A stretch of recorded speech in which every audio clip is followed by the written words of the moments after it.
Hello and welcome back to my channel. I am Upasana Taneja. So this is 14th lecture जो हम complex analysis की series पढ़ रहे हैं. इसमें हमने कॉम्प्लेक्स इंटीग्रेशन स्टार्ट किया हुआ है और कॉम्प्लेक्स इंटीग्रेशन के 20 एग्जाम्पल्स हम कर रहे हैं, जिसमें से now we are on 15th example. तो इससे पहले 14th एग्जाम्पल हम कर चुके हैं, जहाँ पे हम कोशिश कर रहे हैं कि डिफरेंट टाइप के डोमेन्स लें. ठीक है, तो आपने कॉशीज थ्योरम और क्या पढ़ा है, Cauchy's integral formula for higher order derivatives, ये तीन चीजें विद प्रूफ हम अच्छे से डिस्कस कर चुके हैं और अब इसके एग्जाम्पल्स कर रहे हैं. तो प्लीज वीडियो को एंड तक देखिए और अगर आपको अच्छा लगे तो चैनल को सब्सक्राइब कीजिए, वीडियो को शेयर कीजिए. So let's start this question. This is, ये क्या कह रहा है, if f of z1 is equal to this. आपको यहाँ पे ये थोड़ा डिफरेंट टाइप का क्वेश्चन है. अभी तक हमें जो भी क्वेश्चंस आ रहे थे किस टाइप के आ रहे थे कि हमें एफ जेड डी जेड या इसकी वैल्यू निकालनी होती थी, है ना, इसकी वैल्यू निकालनी होती थी. इस फॉर्म में क्वेश्चन होता था F Z upon Z minus something और एफ ऑफ ए हम निकालते थे. यहाँ पे आप देखिए हमें क्वेश्चन कैसे दे रखा है. यहाँ एफ ऑफ जेड वन का मतलब एफ ऑफ ए ही है, एक तरह से एक पॉइंट दे रखा है, जेड वन एक पॉइंट है. ठीक है, तो यहाँ पे आपको इस एफ ऑफ ए की वैल्यू दे दी. क्या कह रहा है, देखिए समझिए बात को. If f of z one is equal to this where C is the circle.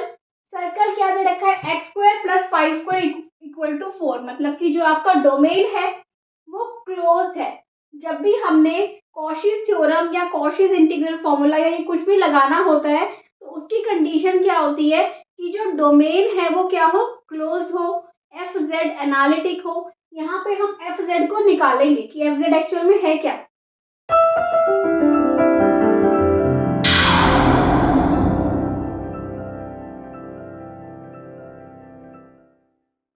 क्योंकि यहाँ पे हमें एफ जेड नहीं दे रखा, क्या दे रखा है, एफ ऑफ जेड वन दे रखा है, मतलब कि एफ ऑफ ए दे रखा है. ठीक है, तो देखिए, सो सर्कल इज डोमेन क्या है हमारा, x square plus y square equal to 4.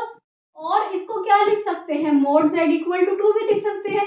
ये वही सर्कल ही तो हुआ, ये है ना. इस फॉर्म में लिखो या इस फॉर्म में, है ना. मॉड जेड क्या होता है, x plus iota y equal to 2. ये क्या होता है, under root of x square plus y square. ये क्या बन जाएगा, x square plus y square equal to 4. तो चाहे आपको इस टाइप से दे दें या इस टाइप से, बात तो एक ही है. ये वही आपका डोमेन है, क्लोज्ड डोमेन है. ठीक है, ओके. अब वो आ रहा है कि एफ ऑफ 3 की वैल्यू निकाली है. एफ ऑफ 3 की वैल्यू निकालनी है आपको. तो आप ये देखिए 3 कहाँ पे है, 3 तो बाहर है वैसे ही डोमेन से. अगर 3 डोमेन से बाहर होता है, बाहर हो तो क्या होता है, एफ जेड. इसका मतलब डोमेन के अंदर आपका फंक्शन एनालिटिक होगा, है ना. तो उसकी वैल्यू, इस पूरे इंटीग्रल की वैल्यू, किस किस इंटीग्रल की वैल्यू, इस इंटीग्रल की 3z square plus 7z plus 1 upon z minus. अब ये क्या हो गया, z1 3 है ना. इसने क्या दिया है, इफ एफ ऑफ 3 मतलब एफ ऑफ 3 मतलब z1 की जगह 3 दे दिया, तो इसकी वैल्यू क्या है, 0. क्यों 0 है, क्योंकि अकॉर्डिंग टू कॉशीज थ्योरम ये कंडीशन होती है कि अगर जिस पॉइंट पे फंक्शन एनालिटिक नहीं है वो पॉइंट अगर डोमेन से बाहर है, इसका मतलब क्या होगा, उस पॉइंट पे वैल्यू, फंक्शन की वैल्यू पूरी इसकी क्या हो जाएगी, इंटीग्रल की वैल्यू 0 हो जाएगी. ठीक है, दिस इज कॉशीज थ्योरम. अब देखो क्या है, अब बात ध्यान से समझो. हमें एफ ऑफ जेड वन क्या दे रखा है, f of z one is this integral 3z square plus 7z plus 1 upon z minus z1. ठीक है, अब according to Cauchy's integral formula, आपका according to Cauchy's integral formula मैं ऐसे लिख देती हूँ.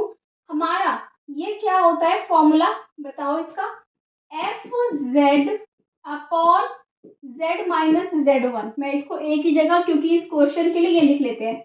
क्या होता है ये, 2 pi i f of z1 होता है. ठीक है, 2 pi i f of z1. Okay, तो अगर मैं इसको यहाँ लिख दूं 1 अपॉन 2 पाई आई, ठीक है, एफ ऑफ z1. और इस एफ ऑफ z1 की वैल्यू क्या है, यहां से डाल देते हैं ऊपर से. ये है हमारी 3z² plus 7z plus 1 upon z minus z1। अगर हम इससे देखें दिस इम्प्लाइज fz हमारा क्या आ जाता है, fz आ जाता है 3z² plus 7z plus 1 multiply 2πi। ठीक है, पर हमें चाहिए f डैश और f डबल डैश, तो हम पहले f डैश z निकालते हैं। f डैश z क्या होगा, 6z प्लस 7 मल्टीप्लाई 2πi, और f डबल डैश z क्या होगा, 6z 6 हो जाएगा multiply 2πi is equal to 12πi। ठीक है, अब इंटीग्रल सॉल्व करना है या नहीं करना, उसके लिए ये देखना पड़ेगा कि जो ये पॉइंट है ये हमेशा कहाँ होना चाहिए, डोमेन के अंदर होना चाहिए, है ना। अगर ये डोमेन के अंदर नहीं होगा, जैसे 3 बाहर था, तो इस इंटीग्रल की वैल्यू क्या हो गई थी, 0 हो गई थी, है ना। तो अगर ये डोमेन के अंदर होगा तभी हम ये चीजें कैलकुलेट करेंगे, f dash 1 minus i, f double dash 1 minus आई। ठीक है, तो देखते हैं कि 1 माइनस आई कहाँ है। 1 माइनस आई का मैग्नीट्यूड देख लो। ओके, 1 माइनस आई का मैग्नीट्यूड क्या होगा बताओ, under root of 1 plus 1 is equal to under root 2 होगा। ये होगा इसका मैग्नीट्यूड। मैग्नीट्यूड ऐसे निकालते हैं। अब अंडर रूट 2 तो 2 से छोटा होता है, इज लेस देन 2। इसका मतलब 1 minus I lies inside the domain. ऐसे हम चेक करते हैं हमारा डोमेन क्या है, मॉड z इक्वल टू 2 है ना। फिर हमने अपने पॉइंट का 1 माइनस आई वाले पॉइंट का मैग्नीट्यूड देखा। इसका मैग्नीट्यूड क्या है, अंडर रूट 2, जो कि लेस देन 2 है। That means it lies inside the domain. इसका मतलब अगर ये इनसाइड द डोमेन लाई कर रहा है तो इसके ऊपर कॉशीज थ्योरम अप्लाई होगी। सो अप्लाई कॉशीज थ्योरम, हमने जब अप्लाई करी कॉशी इंटीग्रल फॉर्मूला अप्लाई होगा तो हमें ये मिल गया। ठीक है, अब we need to find f dash of 1 minus i. f dash of 1 minus i क्या होगा, 6 multiply 1 minus i plus 7 into 2πi। इसको कैलकुलेट कर दीजिए, क्या हो जाएगा, 6 minus 6i, okay, plus 7 into 2πi, क्या होगा ये 13। यहाँ पे कर दे इसको रब करके, ये हो जाएगा आपका 13 minus 6i multiply 2πi। Okay, this is 26πi minus 12πi square is 1.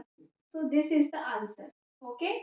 So pi common ले लो और क्या आ जाएगा, 2 कॉमन आ जाएगा। This is 13i plus 6. This is the answer of second part, f dash of 1 minus i. अब f double dash of 1 minus i क्या होगा, f double dash is 12πi only, तो ये क्या होगा 12πi। So this is the answer of these type of questions. ठीक है, तो अगर आपके पास इस टाइप से आता है, अभी तक अब जो लास्ट तक हमने 13th लेक्चर तक भी जो एग्जाम्पल्स किए थे वो डिफरेंट टाइप के थे, वो भी आप और करेंगे अभी आगे। तो इस टाइप का क्वेश्चन भी इम्पोर्टेंट है, कैसे करना है देख लिया, बहुत सिंपल है। तो अगर अच्छा लग रहा है तो प्लीज सब्सक्राइब कीजिए चैनल को।